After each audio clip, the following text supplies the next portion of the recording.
తీసుకుందామని నువ్వు తోడొస్తే అలా కలిసి షాపింగ్కి వెళ్ళొచ్చు.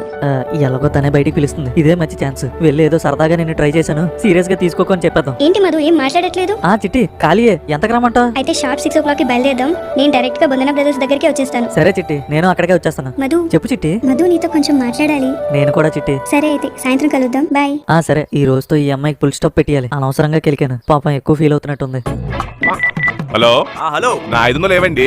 ఆశ దోశ అప్పడం కూడా నువ్వు ఇందాక పిక్నిక్ లో గనకర చేసినప్పుడే 500 ఖర్చు అయిపోయి రంగంలో పెద్ద మనిషిని నన్ను పట్టుకొని నేను మాట్లాడినావు ఏంటి? నీకు 500 ఎలా వచ్చా తెలుసా? నా ముక్కు పట్టుకొని వసూలు చేస్తావా? నా ముక్కు పట్టుకొని సీమ్ అనుకుంటుంది కానీ నీ 500 మాత్రం అనుకో. ఏంటి చేసుకుంటావు చేసుకో. ఎవడు తిన్న సొమ్ము కాదు, 500 నిర్దాక్షిణ్యంగా దొబ్బాడు. ఆ 500 నేను వసూలు చేస్తే అది నా కోసం ఖర్చు పెట్టారు మరి. ఏటే ఆ 500 నువ్వు వసూలు చేస్తావా?